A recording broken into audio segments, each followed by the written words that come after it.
Hello and welcome to Series 3 of The Heroine's Journey, an examination of Joseph Campbell's monomyth and the Alien series. In 2012, Ridley Scott returned to the Alien universe with the film Prometheus, and once again he used a woman as the hero, this time in the form of Dr. Elizabeth Shaw, archaeologist. Her place as the main protagonist is established early on, with the call to adventure occurring at the 7-minute mark, an ancient cave painting of a giant pointing to what are believed to be celestial bodies. As Shaw is driving the call, telling her partner, Dr. Charlie Holloway, that she thinks the giants are giving humanity directions to come and find them, there is no refusal of the call. The next thing we see is the starship Prometheus in deep space, with the only crew member awake being the android named David. As the ship approaches its destination, the rest of the crew are awakened and briefed on their mission. This is where supernatural aid comes in two forms. Firstly, the aid of Peter Weyland, head of Weyland Industries. Shaw and Holloway convinced Weyland that they had discovered the extraterrestrial origins of human life, and as company rep Meredith Vickers points out later on, Weyland paid for this expedition. The aid is supernatural, as the doctors would never have been able to come up with the money on their own, and this information is delivered by a ghost, the second form of supernatural aid. Weyland is not only a hologram recorded before the ship left Earth, he also says he is long dead. He tells the tale of Prometheus, expelled by the gods of Olympus for stealing fire and giving it to man. Now Prometheus, in the form of the ship and its crew, returns to Olympus. A form of the refusal of the call comes when Vickers asserts her authority over Shaw and Holloway, despite Weyland saying that they were in charge. She doesn't believe their story, in much the same way that Milburn and Fifield don't believe it, and orders them not to take any actions without her approval. Crossing the first threshold comes after the crew lands on the barren world of LV-223 and discover a series of dome-shaped structures, clearly unnatural. They disembark and enter via a broken doorway. While it could be argued that the first threshold was dropping the ship from orbit, this is the late 21st century and planetfall is not uncommon. The custodian in the form of a face at the top of the dome guards the threshold. As with the first Alien film, the dome has ribbed tunnel walls, and they enter the belly of the whale and begin the transformation, leaving the ordinary world behind. Shaw herself isn't obviously starting her transformation at this point, but her companions are, particularly the skeptics Fifield and Milburn. Having previously all but openly mocked Shaw and Holloway and their hypothesis, both must now admit that the doctors are at least partially correct. These are not simply caves, but deliberately built structures, with controls on the walls, holographic displays, and when they find a decapitated giant humanoid, even Vickers is shocked to find that the theories have some merit. A second guardian watches as they cross another threshold and explore a room full of ampules. The road of trials for Shaw is long, commencing with the aforementioned skepticism from others on the crew, a silica storm that cuts their exploration short, and then almost kills Shaw and Holloway when they get stuck outside the ship trying to retrieve the decapitated engineer head. The head then later explodes while they're studying it, and Shaw must contend with Charlie's anger and disappointment at finding yet another dead civilization. This is compounded when David infects Holloway's drink with a drop of the black pathogen they found and becomes ill, terminally he believes, and allows himself to be incinerated by Vickers, despite Shaw and Captain Yannick's pleadings.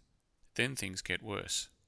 After having passed out when Charlie died, she wakes to find David telling her she's pregnant with an alien organism. She tells David she has to remove it, but he says she is to be put into cryosleep and sedates her. Though she faces yet another trial by having to remove the trilobite creature using the med pod in Vickers' suite, gone is the deferential, even caring David who saved her from the storm, and his tone is now mocking and violating, telling her that he watched her dreams. Shaw now eyes him with suspicion. And this can feed into meeting with the goddess. The more obvious reference here would be Elizabeth's relationship with Charlie. Despite being the more passionate of the pair, prone to more extreme moods, whether it's his excitement when they discover the domes or his black mood when they find all the engineers dead, Charlie very obviously loves Elizabeth, evidenced by the fact that he rushes straight into the storm without a second thought to try and rescue her. However, this is tempered by a very public berating after they're safely back on board, contrasted with David, who simply asks if she's all right. Which leads us to perhaps thinking David represents the goddess. Campbell notes that when a maid, rather than a youth, meets a god, her beauty or yearning makes her a suitable consort for an immortal. She is already a consort, in inverted commas, to Charlie, and their coupling produces an impossible progeny. But Charlie is not immortal. Wayland, who we soon learn is alive and on the ship, has his own yearning to be immortal, but is clearly not. Though the engineered DNA is revealed to be the same as human DNA, hinting at a kind of immortality, the engineers are apparently all dead. Mortal after all, as David notes. The only immortal, as Wayland explicitly points out, is David. And just as a goddess in monomyth can fulfill the hero, so too can she tempt them away from the path.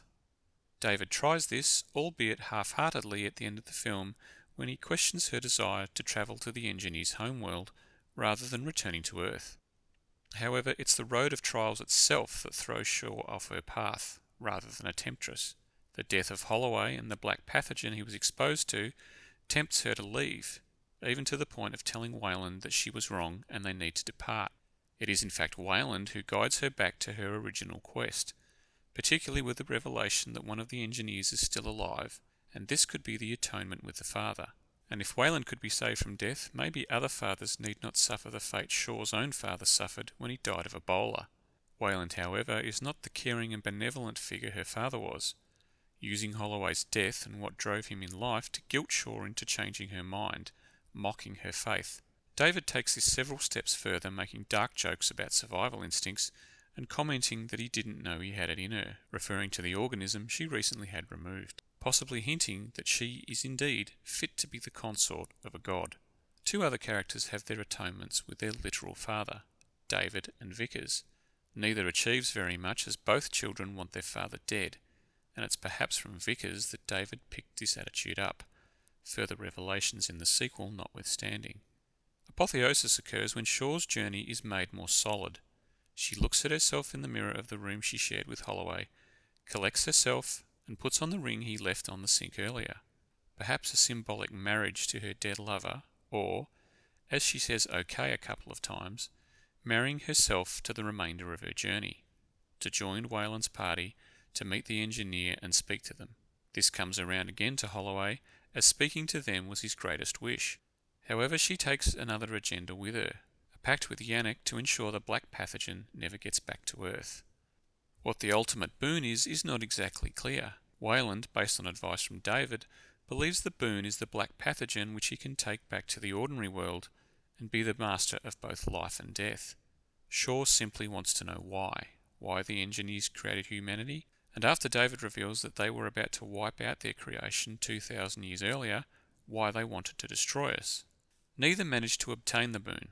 Wayland is killed by the wakened engineer using his machine, David, against him. Shaw tells David to ask the giant why they wanted to wipe us out, but she too gets no answer.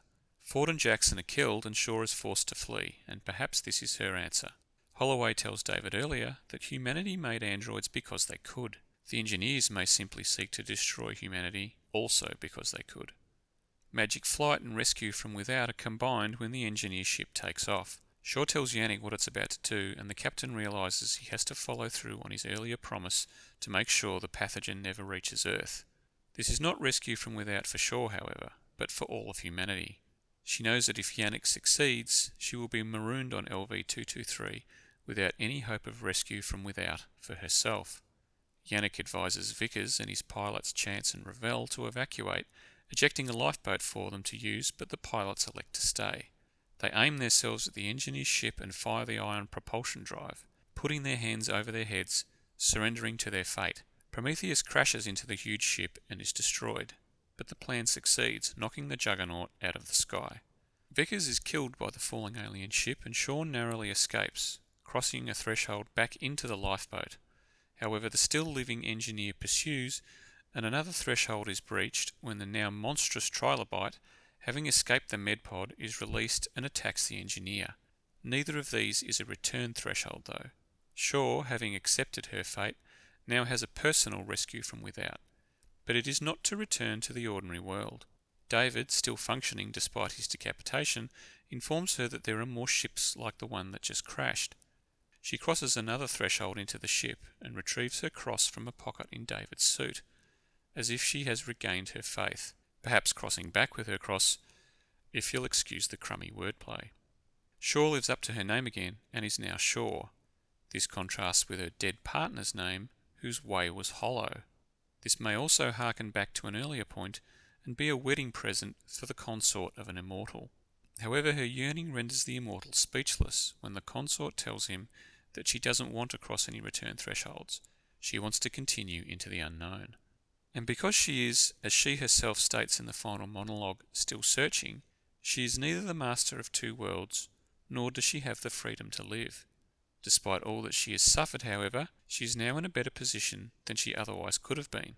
And despite not trusting David, even suspecting that he had some role in Charlie's death, she puts enough faith in him that he's telling the truth about flying one of the engineer's ships and navigating to their homeworld. She's no longer stranded. She does have the freedom to continue searching, and she is at least correct about the first part.